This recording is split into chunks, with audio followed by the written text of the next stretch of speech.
본 방송에서 제공하는 투자 정보는 투자 판단에 대한 조언입니다. 방송에서 제공하는 주식의 가치, 가격 상승 및 하락에 대해서는 방송사에서 보장하지 않습니다. 이 시각 헤드라인입니다. 첫 번째 소식입니다. 정부와 한국거래소가 2년 연속 감사 의견 부정적을 받은 상장사를 즉시 상장 폐지하는 방안을 추진합니다. 기존에는 감사 의견 미달 사유가 발생해도 이의 신청 등을 통해 거래 정지까지 최대 20개월 걸렸지만 앞으로는 조건 충족 시 즉각 퇴출되는 것입니다. 두 번째 헤드라인입니다. 한 발 물러선 금감원이 두산그룹의 합병 계획을 승인했습니다. 포괄적 주식 보완을 철회하는 등 일부 후퇴했지만 시장에선 두산그룹이 당초의 계획을 진행하는 건 시간 문제라고 보고 있습니다. 두산 로보틱스가 12일 제출한 합병 증권 신고서에 효력이 발생했다고 공시했고 쉽게 이야기를 하자면 두산 에너빌리티의 자회사인 두산밥켓을 두산 로보틱스로 넘기는 아니라고 이해되고 있습니다. 세 번째 헤드라인입니다. 코스닥 상장사 유비온이 36억 원 규모로 삼성전자와 구독 계약을 체결했다는 소식이 들려왔습니다. 유비온은 전날 오전 삼성전자와 학습관리 시스템과 콘텐츠 관리 시스템 구독 계약을 맺었다고 공시했고 전날 주가는 전거래일 대비해서 하락했지만 하루 늦게 매수세가 몰린 것으로 풀이되고 있습니다. 마지막 헤드라인입니다. SK증권이 SK스퀘어에 대한 자사주 소각 이외에 추가 소각이 기대된다며 목표 주가를 기존 94,000원에서 105,000원으로 높였습니다. 보고서를 통해서 내년에는 SK하이닉스의 특별 배당과 SK쉴더스의 지분 매각 대금 등이 들어올 예정이다라고 하면서 추가적인 자사주 매입과 소각 가능성이 높다고 내다보기도 했습니다.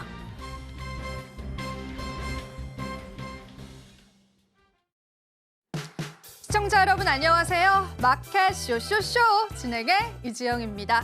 자, 우리 국내 증시는 마감을 향해 가고 있습니다. 아직까지는 시장의 탄력이 조금은 약화된 모습까지도 확인되고 있는데요.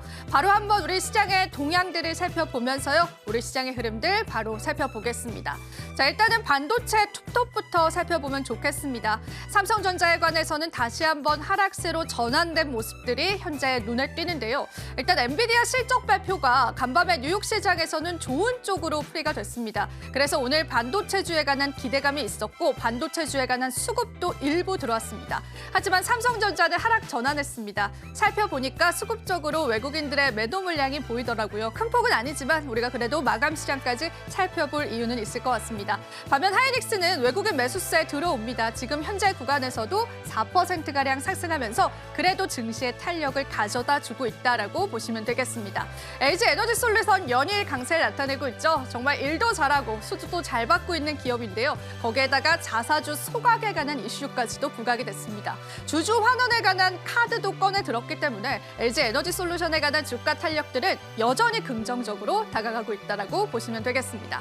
자, 오늘 금융주들도 활짝 웃고 있습니다. 특히나 이 밸류업 편입 기대감이 있는 금융주들 오늘 시장에서도 좋은 흐름 보여주고 있는데요. KB금융은 오늘도 1%가량 상승하고요. 신한지주도 오늘 시장에서는 상승하는 흐름까지도 확인되고 있습니다. 자, 메리츠 금융주주 신고가 랠리 이어져 오고 있는데 오늘 시장에서도 상승하는 흐름 보여주고요. 삼성화재도 오늘 시장에서는 2%가량 상승하면서 전반적인 금융주단에 관한 상승률들도 눈에 띄고 있습니다. 자, 네이버는 오늘 또 한 번 하락하는 흐름 보여주면서 시장의 수급에 돌지 않는 모습까지도 확인이 되고 있고요. 자, 오늘 제약바이오주에 관한 이야기들도 안 할 수 없을 것 같습니다. 자, 알테오젠에 관해서 굉장한 급락을 지금 현재 경험하고 있는데요. 역시나 특허권 소송에 관해서 계속되는 시장의 악재가 반영되고 있습니다. 어제 이 알테오젠의 거래 대금이 삼성전자의 거래 대금을 뛰어넘었다라는 소식도 여러분들 전해 들으셨죠? 자, 오늘 시장에서 굉장히 큰 폭의 하락 나타나고 있는데요. 잠시 뒤에 전문가님과 함께 진단 받아보면 좋을 것 같습니다. 반면 제약바이오주 중에서는 상승하는 그런 종목군들도 있습니다. 자, 오늘 삼성바이오로직스와 셀트리온은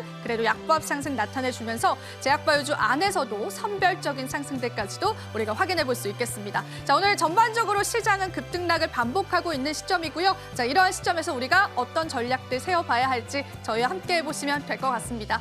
자, 이렇게 해서 오늘 시장에 관한 전반적인 흐름들은 여기서 마무리해보도록 하고요. 자, 오늘도 다양한 이야기 함께 나누면서 시장에 관한 전략들 한번 나눠보도록 하겠습니다.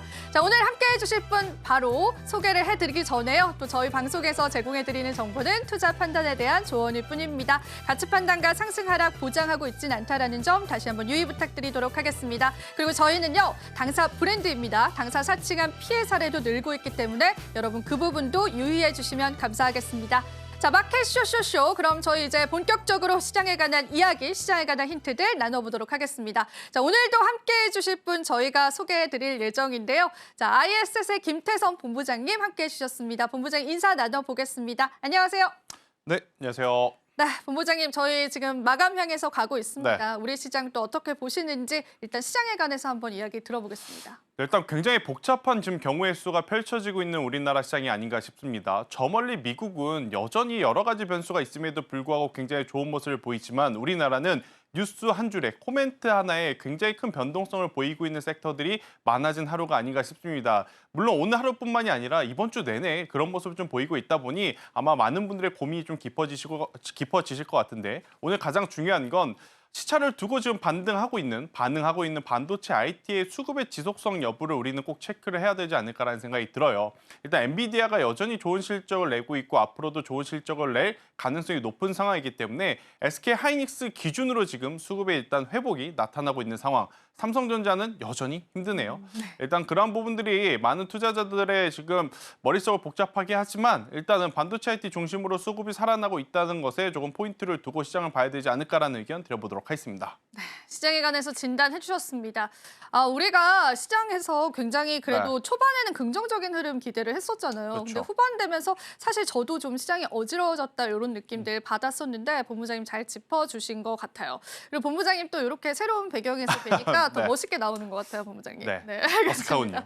네, 좋습니다. 저희가 시장 힘들지만 그래도 같이 힘내서 한번 많은 전략들 받아보면 좋겠어요. 일단 제가 질문 드리고 싶은 게 제약바이오주들이 굉장히 급락을 나타내는 몇 가지 종목들이 있어요. 그래서 그 부분을 좀 짚어가면 좋을 것 같은데 펩트론도 오늘 좀 굉장히 좀 안 좋은 상황들이 연출되고 있잖아요. 어떻게 보세요, 본부장님? 오늘 같은 경우에 제 입장에서 피해가고 싶은 기업이 몇 개가 있는데 그 중에 하나가 사실 펩트론입니다. 그쵸. 그럼에도 불구하고 이야기는 좀 드려야 될 것 같아서 일단 저희 개인적인 의견과 함께 뭐 여러 가지를 좀 체크를 드려봐야 될 것 같아요. 일단 첫 번째, 펩트론이 그럼 지금 왜 빠지고 있느냐? 일단 저는 두 가지 체크 포인트가 필요하다 생각이 듭니다. 펩트론의 가장 큰 장점은 뭐냐면 일단 이 스마트 데포라고 하는 약물 지속형 플랫폼에 대한 기술을 보유하고 있다는 게 가장 큰 장점이었어요. 그런데 단점은 뭐냐? 기술 플랫폼을 가지고 있다고는 하나 여전히 라이센스 아웃, 그러니까 에러가 나오고 있지 않다라는 부분이 가장 큰 부담이다라고 좀 보시면 될 것 같습니다. 최근에 가장 좋은 공시가 뭐였죠? 글로벌 빅파마가 이 지금 펩트론에 대한 플랫폼 검토하겠다, 검사를 해보겠다라는 이야기가 좀 있었어요. 그럼에도 불구하고 아직까지 에러가 나오고 있지 않다 보니 투자자들 머릿속에 딱 하나가 이제 스치는 거죠. 생각보다 그렇게까지 결과가 좋지 않나 보다. 그러다 보니까 오늘 지금 조정의 폭이 좀 심하게 나타나고 있다라고 좀 보시면 될 것 같고 두 번째, 위고비가 중국에 상륙을 했습니다. 그러면서 무슨 이야기가 나오냐면 중국에서 이렇게 위고비가 흥행을 할 줄 몰랐다. 이 정도 속도라면 다른 나라에 지금 주려고 했던 물량을 중국 쪽으로 집중을 해야 되지 않겠느냐라는 이야기가 돌더라고요. 그러면 펩트론 인벤티지렉과 함께 비만 당뇨 쪽에서 가장 강했었던 유통사들, 대표적인 또 블루엠텍은 괜히 앉아있다가 좀 통수를 맞게 되는 뉴스가 나온 거지 않습니까? 그러니까요. 엎친 데 덮친 격으로 지금 악재가 좀 붙어지다 보니 이쪽에 대한 경계감은 지금은 조금 적극적으로 대응을 하셔야 되지 않을까라는 의견 드리겠습니다. 사실 비만 치료제 모멘텀에 울고 웃고 이런 현상들 나타내주고 그렇죠. 있는데 한때는 정말 비만 치료제 관련주가 우리 시장을 지배할 정도로 맞아요. 상승 탄력으로 이어졌는데 오늘 시장에서는 조그마한 악재도 굉장히 크게 반영이 되는 것 같아요. 그렇죠. 대응을 하시려고 한다면 그냥 지금은 좀 포기하고 보내주는 전략이 낫겠죠. 결국 여기서 지금 이 사태를 이겨내기 위해서는 앞서 이야기 드렸던 라우센스 아웃이 반드시 필요합니다. 그렇지 않다면 주가의 조정의 폭이 더 심하게 나올 수도 있다는 것이고, 그러니까 기술 수출이라고 하는 이런 키워드도 사실은 굉장히 중요한 타이밍에 나와줘야 되거든요. 그렇죠. 지금 우리가 HBM, 삼성전자 타이밍 놓쳐가지고 이렇게 된 거 절실히 경험하고 있지 않습니까? 경험했습니다. 펩트론도 지금 마찬가지인 거죠. 일단 에러에 대한 이야기가 나오면 당연히 중간에 급반등은 한번 나올 가능성이 높습니다. 하지만 그런 것들이 이미 선반영이 된 주가임을 감안을 해보면 아무래도 저는 그 반등을 기다리는 것보다는 지금 빨리 대응을 하시는 게 아마 그 대응 자체가 힘드실 겁니다. 그럼에도 저는 해야 되지 않을까라는 의견을 조심스럽게 드려보도록 하겠습니다. 네, 대응 일단 해보셔야 될 것 같고요. 네. 그리고 또 이야기를 안 할 수가 없는 게 알테오젠에 관한 이야기입니다. 한때는 저도 브리핑을 통해서 시총 1위 자리를 굳건하게 지키고 있다, 자신감 있게 이야기했던 적이 있었는데 어제 시장에서는 급반등을 해주다가 오늘 네. 시장에서 또 급락을 합니다. 그렇죠. 이게 증권가 찌라시다라고 소화를 했었는데 왜 우리 시장에서 오늘은 다시 악재로 그대로 반영이 될까요? 일단 알테오젠이 흔들리지 않는 조건을 두 가지를 체크를 해보면 첫 번째, 기술 수출에 대한 걱정은 없다. 없다. 두 번째, 로열티는 들어올 것이다. 그러니까 회사 가치를 훼손할 만한 일은 아직 벌어지지 않았다라는 거죠. 일각에서 나오고 있는 특허에 대한 이야기도 사실 알테오젠은 미리미리 준비를 했다고 볼 수는 있을 것 같아요. 지금 현재 부회장이신 분이 무슨 일을 했느냐? 과거에 FDA에서 변호사 일을 하셨죠. 하셨습니다. 당연히 이 부분에 대해서 뉴스 기자들보다 훨씬 더 저는 더 잘 알고 계실 거라 생각을 하고 있고요. 이런 일들이 벌어질 거라는 것을 이미 예견을 했기 때문에 진작에 아무래도 이제 이 사진을 이렇게 멤버를 좀 꾸려서 가고 있지 않나라는 생각이 들어서 알테오젠에 대해서 지금의 변동성은 한 가지 추측해 볼 수 있는 건 어제 20% 빠졌을 때 굉장히 많은 투자자분들이 지금 사야 돼. 아니 3% 5% 밀리면 다들 못 삽니다. 혹시나 추가적으로 더 하락할까 봐. 그런데 시가총액 1위 종목이 20%가 빠져? 그러면 일단 단기적으로라도 한번 수익을 보고자 하는 그런 단기 투심 강한 자금들이 들어왔기 때문에 오늘처럼 연속적으로 또 변동성이 나오는, 그러니까 단기 물량을 소화할 시간은 지금 저는 필요하지 않을까라는 생각이 들어서요. 오늘의 변동성에 너무 걱정하실 필요는 없을 것 같고 가장 의미심장한 가격대 30만 원일 것 같습니다. 30만 원은 또 지켜가는 모습을 좀 보이고 있어서요. 알테오젠은 저는 천천히 조정 시에 매수 의견을 한번 드리도록 하겠습니다. 네, 좋습니다. 알테오젠에 관한 전략까지 저희 들어봤고요. 자, 그리고 저희가 다음으로 준비한 코너가 있습니다. 리포트 스포트라이트 시간 준비를 했는데요. 자, 오늘은 화장품 관련주에 관한 증권사 리포트들 산업적으로 저희가 뜯어보면서 투자의 힌트들 얻어볼 예정입니다. 여러분 집중해서 한번 바라봐 주시면 분명히 좋은 힌트 얻으리라 믿고 있습니다. 자, 그럼 저희 바로 한번 리포트 스포트라이트 한번 만나보겠습니다. 잠시 뒤에 이어집니다.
이슈가 되고 있는 경제와 산업 동향을 한눈에 보는 시간. 안녕하세요. 리포트 스포트라이트의 이채은입니다. 화장품 업종 참 오랫동안 힘들었습니다. 오늘은 그래도 반등이 나와주기는 했지만 어떤 상승 재료를 안고 올라줬는지 그 파악하기가 힘든 시장이었습니다. 오늘 리포트에서는 낙폭이 과다했다고 평가했는데요. 교보증권의 화장품 관련 리포트 지금부터 살펴보시죠. 11월 화장품 ODM 업종의 하락률입니다. 정말 너무 크게 내려서 이 코스맥스의 10% 넘는 하락률이 작은 폭이 아닌가 싶은 생각이 들 정도로 이렇게 CNC 인터내셔널은 거의 절반 가까이 떨어지기까지 했습니다. 왜 이렇게까지 떨어졌나 살펴보시면요. 화장품 업종의 투자 심리가 크게 위축되었기 때문이었습니다. 현재 화장품 업종의 주가는요. 코로나 당시에 중국 소비 악재까지 겹친 2022년보다 PER이 더 떨어져 있다고 합니다. 그만큼 저평가 국면에 진입했는데요. 이 인디 브랜드들의 수출 피크아웃이 온 것이 아니냐라는 우려가 들어왔기 때문이었습니다. 국내에서 인디 브랜드 수출을 이끌었던 코스알엑스의 제품들이요 순위가 떨어졌기 때문에 이런 피크아웃 우려가 들어온 것으로 파악되고 있습니다. 이 급격한 투자 심리 위축 때문에 참 어려움을 겪어왔지만요. 그래도 우리 투자 포인트 잡아갈 수 있겠습니다. 오늘 리포트에서는 지난 2009년에서 2016년 동안 있었던 이 원브랜드샵 전성기를 짚어봤습니다. 원브랜드샵은요 올리브영과는 좀 다릅니다. 이니스프리면 이니스프리 매장, 더페이스샵이면 더페이스샵 매장을 가지고 있던 과거 원브랜드샵 탑들의 전성기를 이야기하는 것입니다. 이 당시에는 시장 규모가 연평균 23%씩 성장을 했고요. 매출도 이렇게 연평균 21%씩 증가해줬습니다. 그러니까 우리가 여기서 알아갈 수 있는 투자 포인트는 브랜드 순위가 엎치락뒤치락 할 수는 있어도 전체적인 시장이 우상향한다면 거기서 우리가 시장 성장성을 주목할 수 있겠다라는 것입니다. 그렇다면 또 중요한 점이 있습니다. K-뷰티가 계속 지속할 수 있을까요? 성장성 있을까요? 그 부분도 살펴보시겠습니다.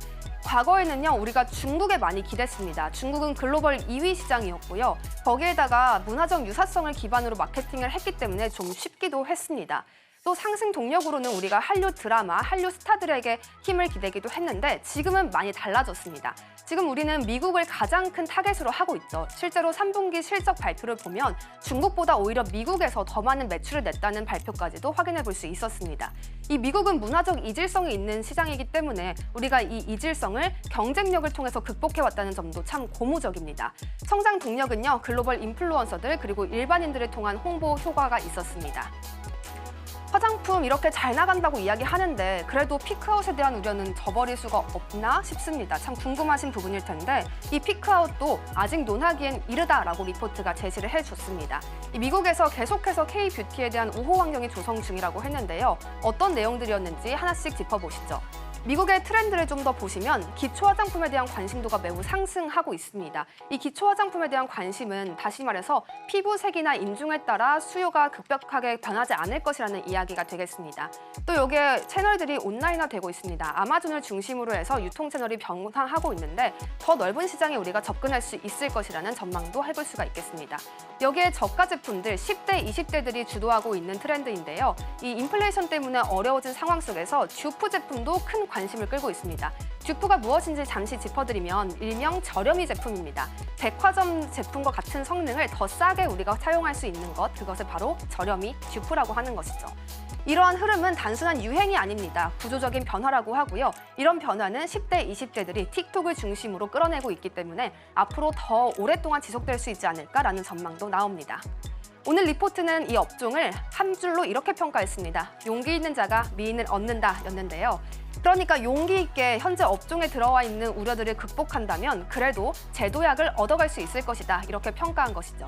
개별 브랜드의 성과에 일희일비하지 않아야 우리가 그 용기를 더 유지할 수 있을 것이고요. 거기에 우상향 방향성 계속해서 체크해줘야겠습니다.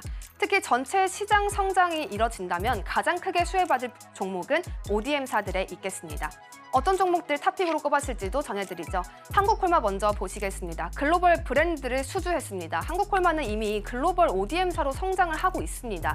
여기에다가 미국 서부를 중심으로 해서 인디 브랜드사를 또 발굴하고 있기 때문에 앞으로의 성장성까지 기대해 볼 수 있겠습니다. 11만 원 목표 주가로 설정됐습니다. 다음으로는 코스맥스인데요. 목표 주가는 20만 원이고요. 이 코스맥스 글로벌 1위 ODM사의 성장 계속될 것으로 바라봤습니다. 신규 인디 브랜드의 매출도 매우 견조할 뿐만 아니라요. 동남아시아 지역을 중심으로 해서 고마진을 내고 있습니다. 이 동남아시아 지역은 특별한 게요. 굉장히 우호적인 시장 환경이 조성되어 있고 여기에 코스맥스만의 경쟁력까지 더해지면서 이렇게 10% 중후반대의 고마진이 나온 것입니다. 또 캐파도 굉장히 견조합니다. 평택 공장 확장한다고 했고요. 또 여기에 태국의 신규 공장까지도 건설하고 있다는 점 짚어드리겠습니다. 이렇게 해서 오늘 화장품 업종 함께 살펴보셨습니다. 더 자세한 투자 전략은 전문가님과 가져가 보시죠. 지금까지 리포트 스포트라이트의 이채은이었습니다.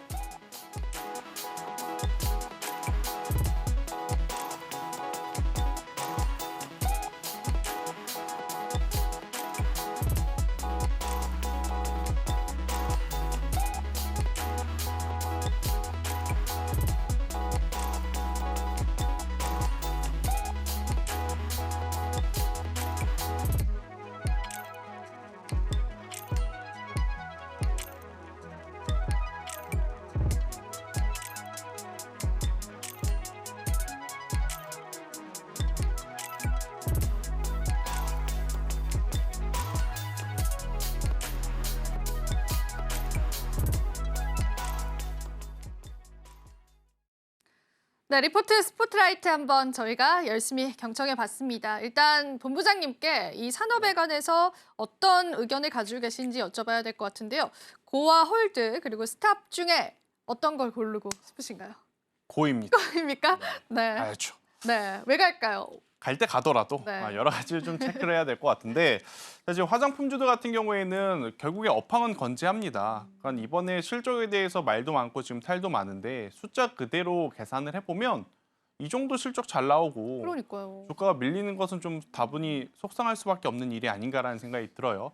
일단은 실적이 잘 나오고 있지만 어디서 이제 미스를 했냐면 속도에서 좀 미스를 했다고 보시면 됩니다. 속도요. 참 시장의 분위기 비위 맞추는 게 힘든 것 같아요. 언제는 앞에서 숫자 안 나온다고 빠지고 이제는 또 속도가 느리다고 빠지고 화장품주가 딱 거기에 부합하는 것 같은데 작년 그러니까 우리가 인그루들의 코스메카 코리아에 이제 집중하기 시작하고 나서 올해 1분기까지만 하더라도 엄청나게 폭발적으로 성장을 했단 말이에요. 그런데 제품 자체가 한번 깔릴 때는 엄청나게 속도가 붙죠. 그런데 깔리고 나서부터는 사실은 그때보다 속도가 덜한 것은 어찌 보면 당연할 수밖에 없습니다. 하지만 그 기준이 너무 이제 엄격한 그런 상황이었기 때문에 지금 화장품주들 같은 경우 업황은 건재하다라고 할 수 있습니다. 하지만 많이 팔았기 때문에 일단 두 번째 속도에 굉장히 또 기준이 엄격했고 그리고 지금 가장 또 걱정되는 부분은 뭐냐면 트럼프 리스크가 관세 리스크 네. 얘기 안 할 수는 없을 것 같아요. 이 트럼프의 입이 화장품을 만약 스치기라도 한다면 어떻게 할까에 대한 고민이 있는 것 같아요. 네. 왜 그러느냐? 그러니까 우리가 과거에 우리나라 화장품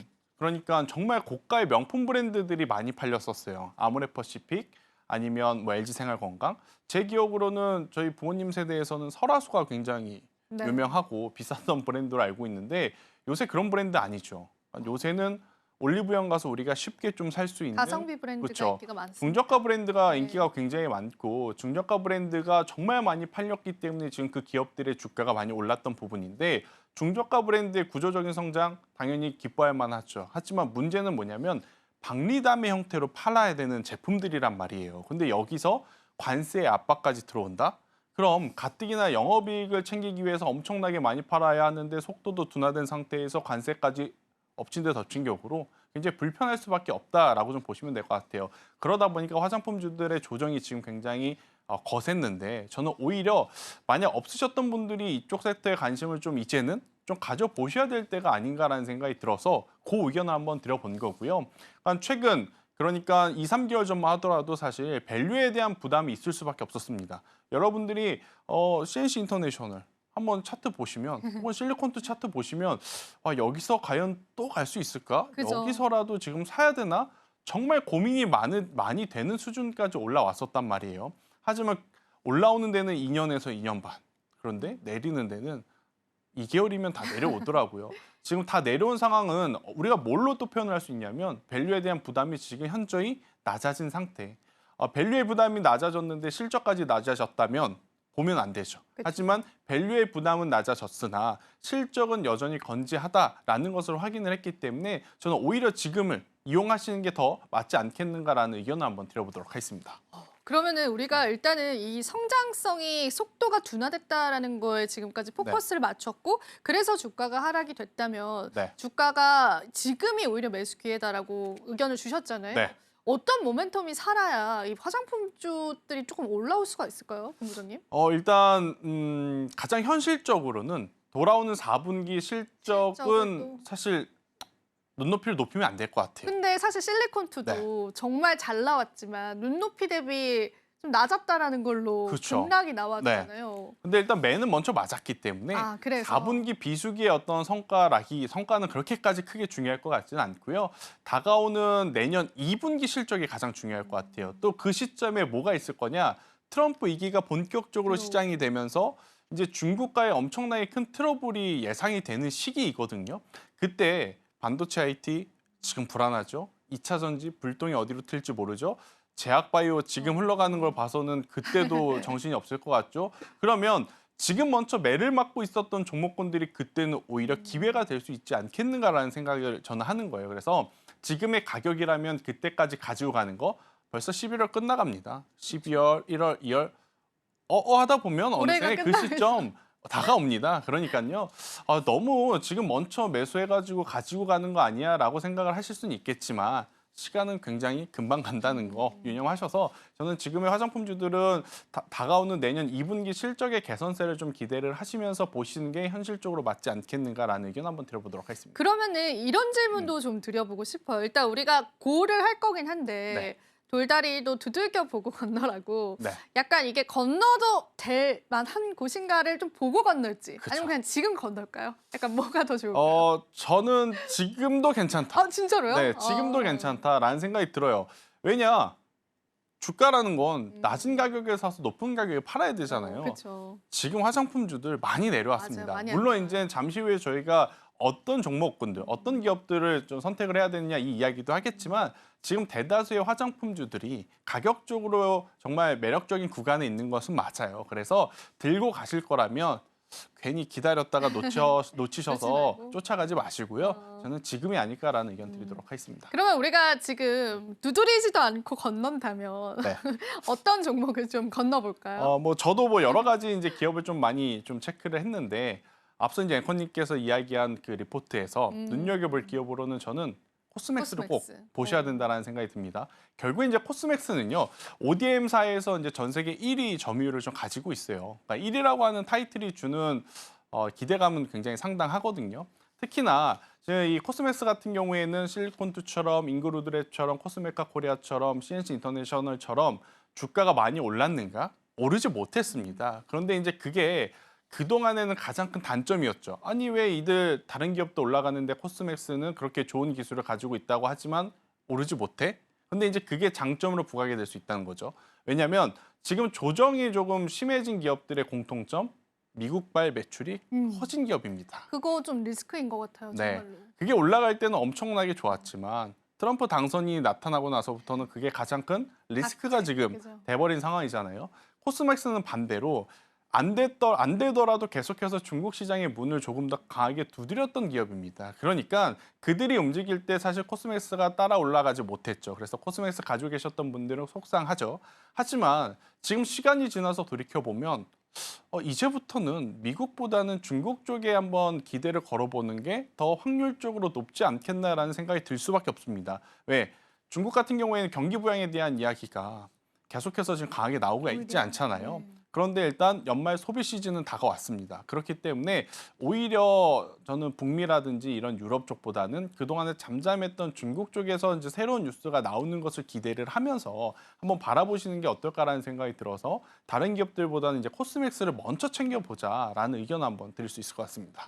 코스맥스 같은 경우에는 사실 그 동남아 쪽에 매출에 관한 기대감들도 있어서 네. 우리가 알고 있는 그런 미국 쪽에 관한 리스크들을 좀 피해가는 그런 기업인 것 같기도 한데요. 일단 미국 리스크를 그럼 가지고 있는 기업들은 우리가 지금 시점에서는 좀 배제하는 전략들이 맞을까요? 배제라기보다는 눈치를 볼 수밖에 없죠. 그러니까 예전에는 예를 들어서 해당 기업을 한 번 살 때 10주씩 샀다면 이제는 트럼프의 입을 보면서 참, 저 멀리 있으신 분의 입을 우리가 또 고민을 하면서 사야 되다 보니 10주는 못 사죠.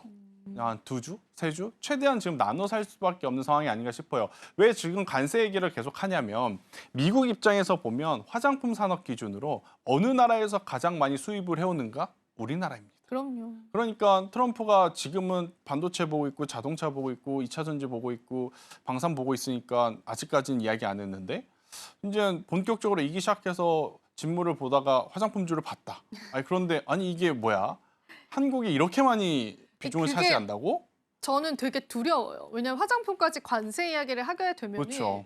우리 국내의 화장품 관련주들이 또 네. 얼마나 영향을 많이 받을까. 그런 보통의 대통령이라면 크게 걱정 안 했을 것 같아요. 네. 그런데 트럼프 일기를 저는 지독하게 한번 겪은 겪으셨나요? 투자자이기 때문에 네, 방심하면 안 됩니다. 맞아요. 그는 한다면 하더라고요. 그래서 일단 만약 그가 화장품 쪽으로 시선을 돌린다면 관세 이야기 분명히 나올 가능성이 저는 높다는 생각이 들어서 일단은 이쪽에 대해서는 관심은 가지되 비중을 조금은 조절하시는 게 맞을 것 같고요. 대신에 이제 미국도 좋지만 유럽 아니면 중동 동남아? 혹은 동남아, 중국 쪽에 이제 매출 어떤 비중도 계속 같이 커져 나가는 기업에 저는 집중을 하시는 게 맞지 않을까라는 의견 드리겠습니다. 이런 거는 제가 좀 더 나아가는 건가 싶은데 네. 뭐 중국한테 화장품 수출하지 말라고 하진 않겠죠, 미국이? 그 정도까지는 너무 하지 않겠죠? 째째하지 않을까요? 네, 그 정도는. 네. 그렇겠죠. 네. 하도 이제 반도체 수출에 관한 그렇죠. 이야기도 나오니까. 자, 그럼 관세 이야기가 나온 김에 네. 이 트럼프발에 관한 관세 리스크를 좀 피해갈 수 있는 섹터가 있다라고 한다면 본부장님 어떤 아이디어 좀 주실 수 있을까요? 결국엔 딱 하나밖에 안 떠오릅니다. 지금은 조선. 아, 네. 조선 또 조선. 네, 왜냐하면 미국이 다방면으로 잘하지만 조선은 굉장히 약하거든요. 그러니까 우리나라에 전화해서 가장 먼저 이야기한 게 조선 이야기가 아닐까 싶어요. 그럼 조선은 아무리 우리나라 관련 기업들이 수주가 많아져도 그들은 관세에 대한 이야기를 못하죠. 그래? 그럼 너네 우리 말고 중국이랑 할래? 우리도 그걸 한번 배짱을 좀 부려볼 수 있는 유일한 산업이 어떻게 보면 지금은 조선이 아닐까라는 생각이 들어서 저는 그쪽에 관심이 더 집중되어야 한다. 지금 시장도 그걸 표현해주고 있습니다. 그게 이제 반영이 많이 되고 있고. 그렇죠. 반영이 되고 있는데 아직 트럼프 이기 시작도 안 한 상태예요. 그러면 저는 오히려 더 큰 상승을 좀 기대해 볼 수 있다는 의견 드리겠습니다. 네, 사실 조선에 관한 이야기는 저희가 네. 잠시 뒤에 자세히 나눌 이야기를 할 거거든요. 그래서 그 부분들 여러분들 기억을 해주시면 좋을 것 같고요. 자, 저희가 오늘 또 이슈 TMI 시간을 준비를 했습니다. 이슈 TMI를 통해서 오늘 시장의 이슈들을 한번 톱파보고요. 내일 시장의 전략들 잡아볼 겁니다. 자, 저희가 LNG선, 그러니까 조선 관련한 산업들 자세히 들여다볼 예정이니까요. 여러분들 그 부분들까지도 같이 염두를 해두시면 좋을 것 같습니다. 자, 오늘 또 리포트에 관한 이야기들, 산업적인 동향에 관한 힌트들까지도 같이 한번 들어봤습니다. 자, 그럼 저희는 잠시 뒤에요. 마감 시황 보고 와서 또 시장에 관한 진단과 내일 시장에 관한 힌트 여러분들과 함께 해드리겠습니다. 잠시 뒤에 만나겠습니다.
네, 오늘도 국내 증시 이렇게 마감 지어봤습니다. 외국인 수급에 관해서는 장 마감 이후에 집계를 좀 확인해봐야 할 종목군들 몇 가지 좀 눈에 띄는 시장입니다. 자, 일단은 본부장님께 마감 시황에 관한 정리 한번 부탁드리면서 오늘 이야기 계속 한번 이어나가겠습니다. 이 정도라면 사실 반도체 IT 입장에서는 굉장히 만족스러운 하루.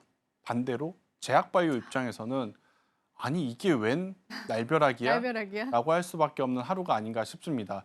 어찌되었든 지금 글로벌 시장의 중심은 기술주 먼저 좀 체크를 하는 게 맞는 것 같아요. 엔비디아 실적이 있었기 때문에. 그래서 오늘 제약바이오를 가지고 계신 분들은 다소 좀 힘이 빠질 수는 있었겠습니다만 아직까지 제약바이오 기업의 기술에 펀더멘탈이 흔들릴 만한 요소는 발견되지 않았기 때문에 조금은 더 인내를 하시고 대응하실 종목은 물론 대응을 해야 되겠죠. 하지만 이제 인내를 하시고 좀 버텨내야 될 종목군들은 버텨내셔야 되는 그런 구간이 아닐까 싶고 일단 반도체 IT는 이제부터 시장이 자연스럽게 옥석을 좀 가려주고 있습니다. 오늘도 여실히 보여줬죠. 지금 AI 시대의 주인은 엔비디아. 그러면 우리나라 시장에서의 반도체 IT의 주인은 삼성전자보다는 SK, 하이닉스. 또 반도체 소부장 안에서도 말도 많고 탈도 많지만 결국엔 HBM 밸류체인 기업들이 굉장히 강했다라는 것. 한미반도체, 하나인더스트리얼 솔루션즈. 그래서 이제 이러한 쪽에 대한 관심도를 저는 다음 주까지는 계속 좀 살펴보셔야 되지 않을까라는 의견을 한번 드려보도록 하겠습니다. 이러한 시장의 방향들이 그러니까 당분간은 좀 지속될 수 있을 것이다라고 보고 있기 때문에 우리가 섹터 선별을 또 좀 잘해야 되는 시점인 것 같아요. 그렇죠. 근데 제약바이오주의 수급 언제 돌아올까? 아예 영원히 돌아오진 않을까? 그런 무서움이 조금 있기는 하거든요, 시장에서. 네. 안 돌아올까요? 돌아오겠죠? 설마요? 그러면 안 되죠. 네. 지금 제약바이오가 힘든 이유는 크게 두 가지예요. 첫 번째, 일단 트럼프가 당선이 되면 중국을 옥죄하기 위해서 제약바이오 산업에 손을 대면서 그 반사수혜를 우리나라 기업들이 받을 수 있겠다라는 골자가 처음 제약바이오에 물이 들어왔을 때 나왔던 뉴스였거든요.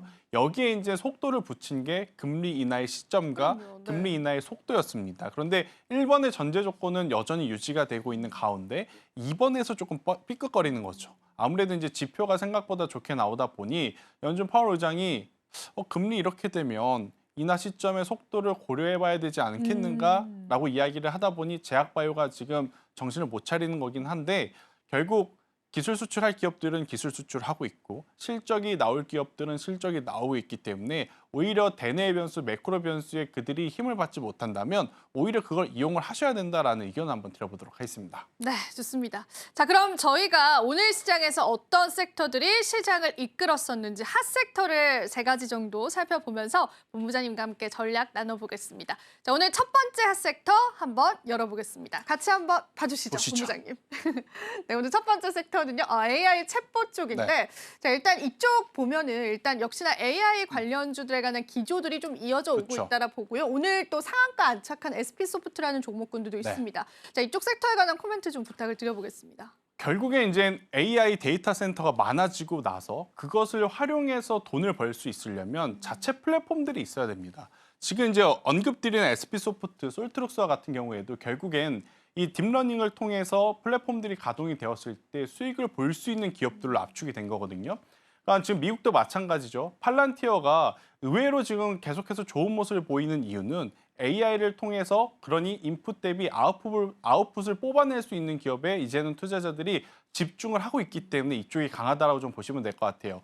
올해 상반기 우리는 AI 생각하면 뭐부터 챙겼냐면 전력기기부터 챙겼습니다. 맞아요. 그런데 하반기로 넘어오면서 전력기기도 물론 필요하지만 결국 그 전력을 모두 쏟은 다음에 돈을 벌 수 있는 플랫폼 기업까지 지금 챙겨 나가는 상황이라서요. 이쪽이 오늘 굉장히 핫할 수밖에 없었다 좀 보시면 될 것 같고 우리나라 기준으로 저는 자체 플랫폼을 가지고 있는 기업 지금 여기에 우리가 이제 기업명을 올리진 못했지만 한글과 컴퓨터 한컴이 그죠? 네, 오늘 더 좀 괜찮았어요. 비주얼 네. 이런 기업들은 저는 여러분들이 중장기적으로 추적 관찰을 해도 괜찮지 않겠는가. 그들은 실제로 보유 플랫폼이 있어서 있어요. 네. 우리가 잘 팔고 있는지 잘 되고 있는지 확인을 할 수 있다라는 게 이제 가장 중요한 포인트이게요. 저는 이쪽 상승 탄력이 굉장히 또 무섭게 좀 붙어주고 있어서 관심 있게 보셔야 된다는 의견 드려보도록 하겠습니다. 계속되는 관심 우리가 한번 집중해서 보면 좋겠습니다. 자, 그럼 두 번째 섹터 또 한번 보시죠. 열어보시죠. 좋습니다. 초전도체 테마인데요. 사실 이게 언제적 테마일까? 이런 생각 좀 드시기도 네. 하실 것 같습니다. 일단 제가 뭐 찾아봤을 때 개별적인 이슈다라는 거는 사실 크게 뚜렷하게 보이진 않았고 하물며 이 초전도체를 조장했었던 교수님 또 최근에 사임도 하셨다라는 그렇죠. 소식도 좀 전해지면서 테마 어떻게 단기성으로 봐야 될까요? 단기성으로 보셔야 되는데 제가 들어오기 직전까지 마지막에 봤던 종목이 신성 델타 테크거든요. 네. 거래량이 심상치 않습니다. 또 이렇게 테마적으로 네. 움직이네요. 수급 강도가 굉장히 강해요. 그런데 딱히 찾아보니 뉴스는 지금 없는 상황. 없습니다. 네. 그래서 지금 많은 투자자분들이 이걸 해야 돼? 말아야 말아야 돼? 돼. 라고 지금 고민을 하실 것 같은데 저는 없으신 분들은 오히려 지금 저희가 언급드리는 초전도체보다도 앞서 이야기 드렸던 차라리. 소프트 쪽을 좀 보시는 게 맞을 것 같고 그러면 이쪽은 누가 관심을 가져야 되느냐? 물려 계신 분들이 있죠. 신성 델타테크 믿고 있으셨다가 물려 계신 분들은 오늘 혹은 다음 주에 추가적인 상승세가 나오게 되면 저는 그때 비중을 줄이시는 게 지금은 맞지 않겠는가. 수급이 갈 데가 없으니까 여기도 찔러보고 저기도 찔러보고 그러다가 반응이 나오는 쪽이 지금 움직이면서 오늘 이쪽이 굉장히 강하지 않았나라고 좀 설명드려보도록 하겠습니다. 네, 좋습니다. 이쪽은 우리가 테마단으로 보고요. 그리고 네. 또 전략도 잡아주셨습니다. 여러분 기억해 주시고요. 자, 마지막 핫 섹터 보시죠. 역시 나올 줄 알았습니다. 네. 원자력 발전 오늘 또 2050 원자력 네. 로드맵 정부에서 발표를 하겠다. 그런 이야기들이 나오면서 원전 관련주들 좀 들썩였습니다. 어떻게 보실까요? 갈 때가 되니까 좋은 뉴스들이 계속해서 지금 쏟아져 나오고 있습니다. 제가 개인적으로 BHI를 정말 오래전부터 많이 말씀을 드려왔는데 그때는 이렇게까지 상승세가 가파르지는 않았었거든요. 하지만 이제 최근에 수주장고에 대한 이야기가 부각이 되고 원전에 대한 관심도가 높아지고 또 이제 미국에서 블룸에너지라고 하는 기업의 SOFC로 엮이고 또 이제 이 트럼프의 가스라든지 이런 천연 에너지 자원 그러니까 석유 화학 제품을 이제 수출을 하겠다라는 이야기에 이쪽 섹터가 오늘 굉장히 강하게 지금 반응을 하고 있다라고 좀 보시면 될 것 같고요. 원전은 제가 계속 말씀드리죠. 선택이 아닌 필수이다. 그렇기 때문에 저는 포트의 원전주들은 하나는 꼭 가지고 가셔야 되는 트럼프 2기 시기가 아닌가라는 생각이 들어요. BHI가 가격적으로 부담이 된다면 결국 대장주, 두산 에너빌리티를 좀 끝까지 저는 보셨으면 좋겠다는 의견 드려보도록 하겠습니다. 네, 이렇게 해서 핫섹터까지 저희가 만나봤고요. 자, 이제 저희가 드디어 이슈 TMI 시간을 통해서 내일 시장의 힌트들 얻어보겠습니다. 자, 본부장이 어떤 이슈 골라 오셨는지 이번에는 저의 도움 없이 직접 열어주셔야 되거든요. 네, 네, 준비되셨을까요? 알겠습니다. 네. 자, 제가 오늘 준비한 섹터 한번 보시고 이야기를 네. 해보도록 하겠습니다. 이슈입니다. 네, 네. 이슈 한번 보겠습니다. 일단 LNG 선에 대한 이야기를 안 할 수는 없을 것 같아요. 맞아요. 네. 그러니까 LNG에 대한 키워드가 없더라도 조선 쪽이 워낙 좋았죠. 그러니까 최근에 조선주가 왜 부각을 받았는지부터 좀 설명을 드려야 될 것 같은데, 조선사들 뭐 앞서 제가 이야기 드렸지만 미국에서 우리나라에게 도움을 달라고 했습니다. 그러니까 당연히 조선주들이 강세이고, 그렇죠. 그럼 그 중에서 가장 큰 문제가 뭐였냐, 우리나라 조선사들의 문제. 그동안에 수주잔고가 없었는가? 수주잔고 있었습니다. 그럼에도 주가가 올라가지 못했던 건 과거에 저가의 영업 정책을 펼쳐서 가지고 있었던 재고 부분을 털어내는 시기였기 때문에 그래요. 그런데 이제 그 부분들이 많이 털어내졌고, 새롭게 쌓이는 수주 잔고는 LNG선이 굉장히 많다라고 지금 알려져 있습니다. 전 세계 LNG선의 수주 중국이 차지하는 비중은요, 약 7%라고 합니다. 근데 우리나라 이 조선사들이 차지하고 있는 비중은 45% 정도 된다고 해요. 그러니까 격차가 굉장히 크게 나타날 수밖에 없는 상황에 LNG선 같은 경우에는 고부가 가치 라인이라고 우리가 알려져 있죠. 그런 상황에서 또 트럼프가 드릴 베이비 드릴이라는 또 문구를 가지고 나옵니다. 그러니까 석탄, 가스 이걸 수출을 통해서 에너지의 패권을 다시 가지고 오겠다, 이런 이야기를 지금 하고 있는 상황이기 때문에, 그러면 그것을 운반선, LNG선은 당연히 필수적으로 지금 필요한 상황인 것 같고, 우크라이나 러시아 전쟁 때문에 유럽의 천연가스 가격이 엄청나게 지금 크게 상승을 하고 있습니다. 왜냐? 겨울이 다가오고 있거든요. 그래서 그런 것들을 모두 종합을 해봤었을 때 LNG선 관련주들은 우리가 꼭 올해 4분기, 내년 1분기까지는 꼭 체크를 하셔야 되지 않을까라는 의견 드려보도록 하겠습니다. 그럼 우리가 좀 투자적으로 궁금해지는 부분들이 확실히 있는 것 같습니다. 네. 물론 조선업이 다 좋다라는 건 알고 있지만 일단은 주가 고점 부담감도 사실은 좀 있는 건 사실이잖아요. 그렇죠. 네, LNG 관련주들에 관한 최근 흐름과 비교해 봤을 때는 네. 추가적인 탄력이 있을 수 있을지, 아니면 쭉 계속 탄력이 이어질지도 궁금합니다.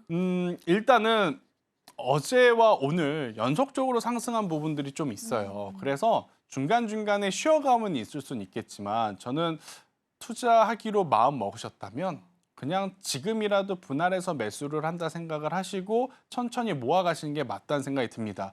그러니까 단순히 생각을 해도 트럼프 2기 때 계속 이야기할 건 조선? 에너지 이야기와 조선 이야기가 메인이 될 가능성이 높거든요.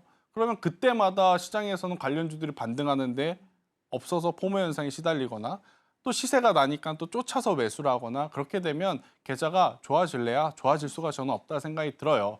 특히 이제 최근에 이제 움직이기 시작한 대다수의 종목군들은요, 고점에서 더 올라가는 것이 아니라 바닥권에서 올라간 기자재 종목군들이 굉장히 많기 때문에 이쪽에 대한 관심도는 저는 여전히 가능하다라는 의견 드려보도록 하겠습니다.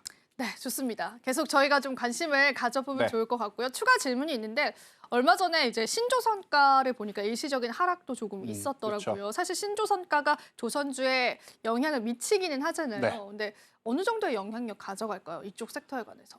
일단은 신조선가 하락에도 불구하고 우리나라 시장은 트럼프의 입에 더 집중을 했기 때문에 신조선가가 내렸어? 라고 생각하시는 시청자분들이 많을 거예요. 맞아요. 너무나 좋았기 때문에 그래?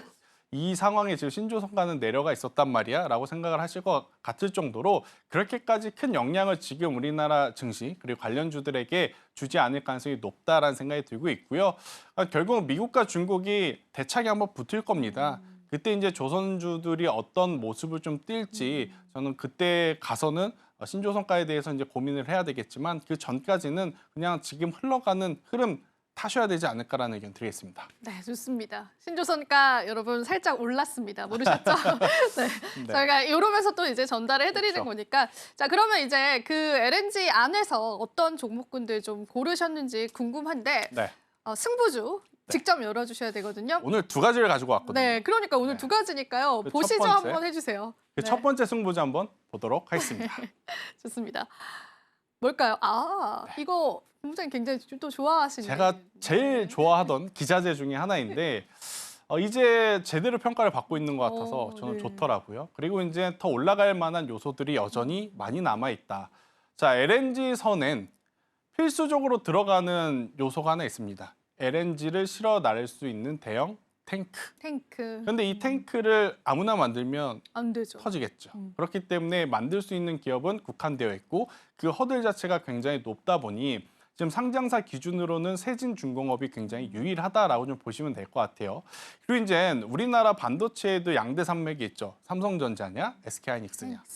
이 조선도 양대 산맥이 있습니다. 현대 쪽이냐, 삼성 쪽이냐. 맞아요. 과거에는 HD 쪽에만 좀 많은 매출 비중을 가져왔던 세진중공업이 올해는 삼성중공업으로 이제 매출 비중도 가져가고 있는 상황이다라고 좀 보시면 될 것 같아요. LNG선은 HD 현대 미포조선도 굉장히 강하지만 삼성중공업도 만만치 않거든요. 특히나 FLNG라고 해서 이제 부유식 LNG 터미널에 대한 기술도 가지고 있는 게 또 삼성중공업이라 저는 HD 밸류체인 그리고 삼성 밸류체인에 모두 걸칠 수 있는 세진중공업을 한번 여러분들이 보시는 것도 나쁘지 않다. 불과 지난 주말 하더라도 생각보다 실적이 저조한데 하면서 주가의 조정이 나오면서 이거 어떻게 해야 되나 싶었는데 지나고 나서 보니까 그게 기회였더라고요.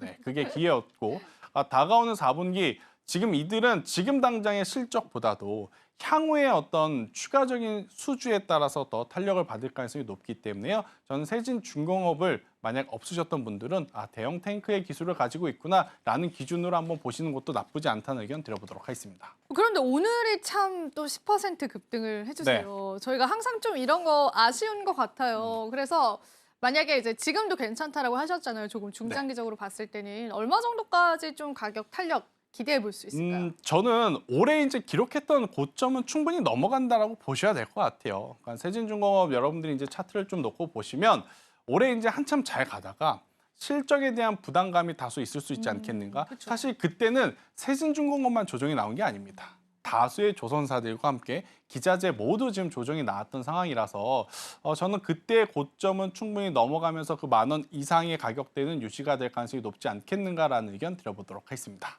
네, 좋습니다. 목표가까지 저희가 좀 들어보는 시간 가져봤고요. 자, 그리고 이제 저희가 마감을 마치고 제가 항상 드리는 질문이 있습니다.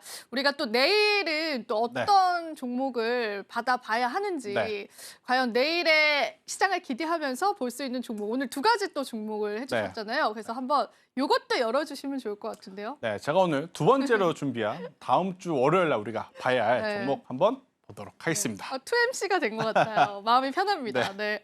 KSP. KSP. 근데 아마 생소하신 분들 많을 것 같아요. 그런 분들 있으실 것 같아요. 저거 뭐야? 라고 하신 분들이 있을 것 같은데 네. 오늘 성광밴드라든지 태광 올랐어요. 이 밸브류들 엄청나게 강한 거 여러분들 아시죠? 지금 말씀드리는 KSP도 바로 피팅 밸브를 만드는 기업이다라고 보시면 됩니다. 아니 근데 대장주 하라면서 왜 오늘 움직이지도 않는 KSP는 왜 가지고 나온 거야? 라고 생각을 하실 수 있는데 자 KSP의 장점을 제가 설명을 드려보면 이 피팅 밸브를 만듦에 있어서 전체 매출의 70에서 80%가 어디에 나오냐? HD그룹에서 나오고 있습니다. 그러면 HD그룹에서 무엇을 할까요? 당연히 HD현대 미포조선을 통해서 LNG에 대한 기대감을 가지고 있고 지금 석유화학 플랜트 사업 쪽으로의 매출도 지금 늘어나고 있는 상황이라서요. 저는 어떻게 보면 일단 섹터의 대장주는 당연히 성광밴드와 태광이겠지만 2021년, 22년, 23년, 24년 계속해서 영업이익과 전체 매출액이 급성장을 하고 있는 또 KSP도 여러분들이 놓쳐서는 안 되는 기업 중에 하나다. 물론 이제 시가총액이 작다 보니까 논외로 평가를 받는 부분도 좀 있을 것 같아요. 하지만 실적을 기반으로 한다면 이 기업도 빠지는 게 없다. 저는 그래서 피팅 밸브류 중에 여전히 뭐 성광밴드와 태광을 우선순위로 꼽거나 아니면 하이로코리아까지도 보시는 분들 많으실 것 같은데 여기에 플러스 KSP도 꼭 한번 저는 여러분들이 보셨으면 좋겠다는 생각이 들어요. 일단 실적이 그럼 어느 정도 수준으로 좀 나오는 거예요? 일단은 2021년 대비 2024년 기준으로 보면 영업이익이 5배 올랐습니다. 5배나 올랐나요? 그런데 주가는 그럼 2021년 대비 얼마나 올랐는가? 5배 올랐습니다. 정직한 회사인 거죠. 네, 정직한 회사인 겁니다. 자, 실적 올랐는데 주가가 안 올랐다 이거 아닙니다. 네, 그렇네요. 실적이 성장한 만큼 주가가 따라 올라온 건 굉장히 건강한 회사다라고 좀 말씀드릴 수 있을 것 같고 앞으로의 실적은 당연히 더 기대가 되고 있는 거죠. 그렇기 때문에 이 기업의 주가는 큰 탈 없이 우상향을 같이 해줄 가능성이 저는 높다라는 생각이 들어서요. 에게 시총 보고 중소형 주네라고 생각하실 수 있겠지만 내실은 굉장히 탄탄한 기업이다라는 의견을 한번 드려보도록 하겠습니다. 그럼 이쯤 되면 우리 투자자분들도 궁금해집니다. 네. 과연 이제 얼마에 사서 얼마에 팔고 뭐가 가장 현명한 투자의 방법일지 목표가는 어느 정도로 좀 보시고. 저는 지금 가격에서 그러니까 가격보다는 시기적으로 내년 3월까지는 좀 가져갔으면 좋겠다는 생각이 들어요. 그럼 언제 살 거냐? 다음 주 월요일 날 시초에 사셔도 됩니다. 아, 그래요? 네, 크게 움직이지 않았던 상황 속에서 지금 흘러가고 있어서 지금 KSP 같은 경우에는 지금 4,000원 언저리가 지금 매수의 어떤 이 매물벽이 좀 쌓여 있는 가격대이고요. 여기가 이제 크게 이탈되지 않는다라고 하면 저는 언제든지 매수를 해도 괜찮다라는 생각. 대신에 이제 목표가는 가격보다는 시기로 고민을 했었을 때 내년 3월, 그러니까 시기적으로 2분기에 대한 실적이 나올 때까지는 저는 좀 들고 가보셨으면 좋겠다는 의견을 한번 드려보도록 하겠습니다. 네. 이런 이유까지도 저희가 들어봤는데 일단은 실적 대비한 주가의 성장성도 같이 가는 기업이라서 사실 우리가 좀 지지부진한 흐름보다는 실적 잘 나오네 그럼 또 그런 흐름으로 주가의 그렇죠. 상승도 기대를 해볼 수 있겠어요. 자, 그리고 또 저희가 오늘 시장에서 네. 본부장님과 함께 좋은 얘기 나눠봤는데요. 자, 오늘 또 마지막 인사 짧게 들어보고 저희 한번 인사 나눠보겠습니다. 네, 참 어려운 시기인 것 같아요. 그렇다고 포기를 하면요, 시장은 항상 날아가더라고요. 그러니까 우리는 지금 그 직전에 있다라는 생각이 들어서요. 너무 힘들어하지 마시고 네, 저는 조금은 힘내주시길 바라도록 하겠습니다. 네, 좋습니다. 힘이 많이 냅니다. 자, 그러면 저희 한번 마지막으로 인사 나눠보면서 저희 마켓 쇼쇼쇼 물러가 보겠습니다. 본부장님 오늘도 함께해 주셔서 고맙습니다. 마지막으로 본 방송에서 제공해드리는 정보는 투자 판단에 대한 조언일 뿐입니다. 가치 판단과 상승 하락 보장하고 있지 않다는 점 다시 한번 유의 부탁드립니다. 저희는 내일 이 시간 다음 주에 더 좋은 모습으로 찾아뵙도록 할게요. 시청해주신 여러분 고맙습니다.